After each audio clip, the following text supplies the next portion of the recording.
Sumainyo ang Panginoon. At sumaiyo rin. Ang mabuting balita ng Panginoon ayon kay San Mateo. Papuri sa iyo, Panginoon.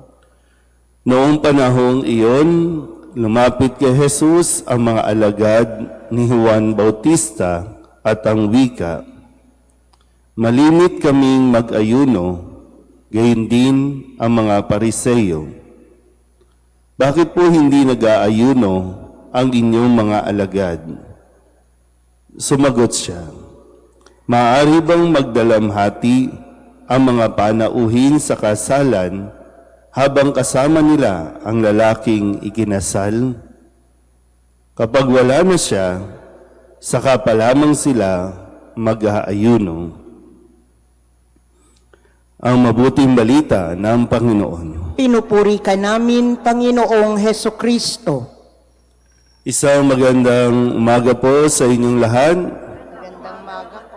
Ngayon po ay Biyernes, kasunod ng pagdiriwang natin ng Miyerkules ng Abo. At nung Miyerkules ng Abo, ating narinig ang tatlong tinatawag nating discipline of Lent, no? Yung almsgiving, prayer, and fasting. So pag sinabing fasting, ito ay pag-aayuno. Yung fasting ay tanda ng pagpapakita natin ng pagsisisi sa ating mga kasalanan. Kung bubuksan ninyo at babasahin ang ilang mga kwento tungkol sa pag-aayuno, noon kapag mag-aayuno, siyempre hindi ka kakain. Yung iba naman ay talagang magsusuot ng sako.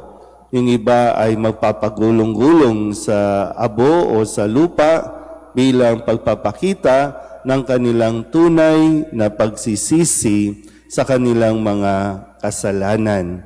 So bahagi ng ating pong paghahanda na hinihiling sa atin sa panahong ito ng Kwaresma, nakapasok na tayo at nagsisimula na, ay yung pag-aayuno.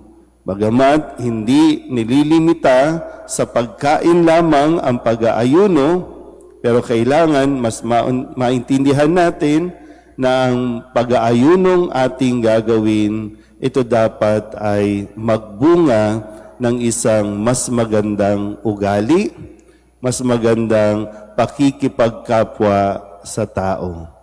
Narinig natin sa ating mga pagbasa sa umagang ito ang mga usapin tungkol sa pag-aayuno. Sa Ebanghelyo, may mga taong sumisita sa mga alagad ni Jesus dahil magkaiba sila ng paraan ng pag-aayuno.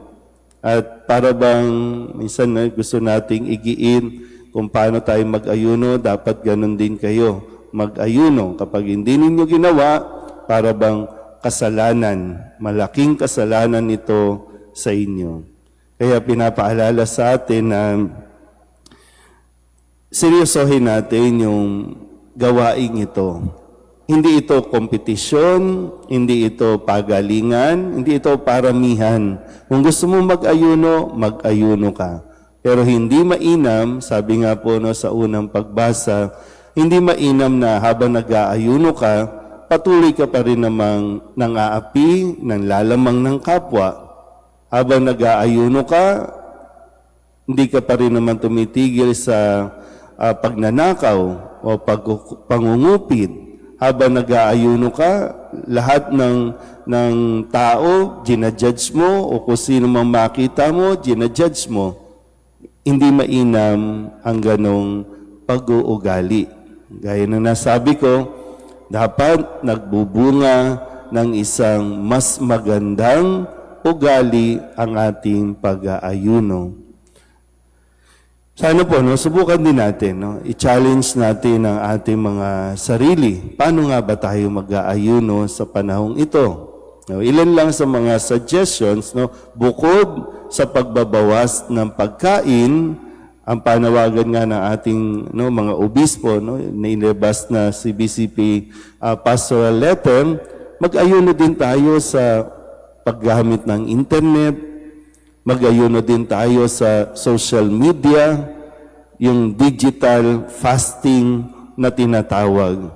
Nang sa ganun, dahil kung mapapansin ninyo, mas madalas at nauubos ang oras natin kapag hawak natin ang mga cellphone.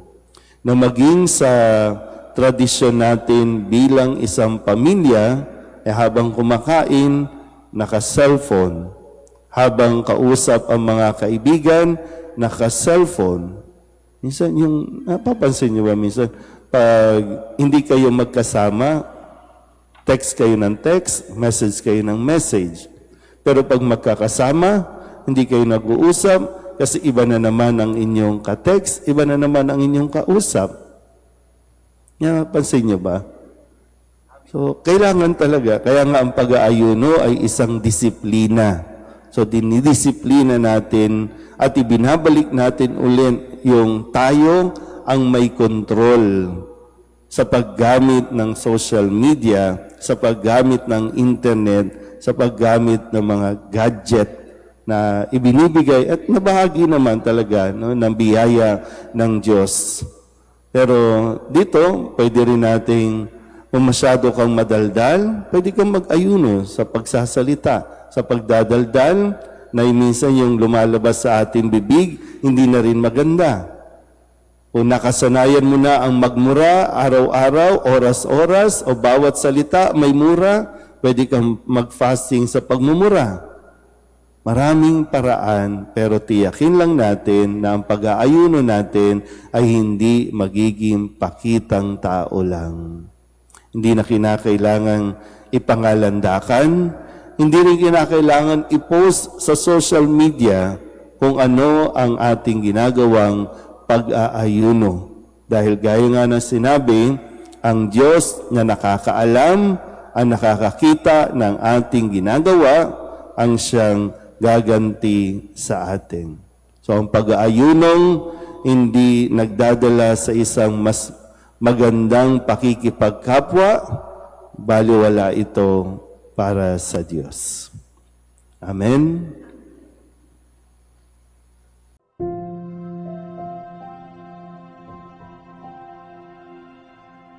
Thank you.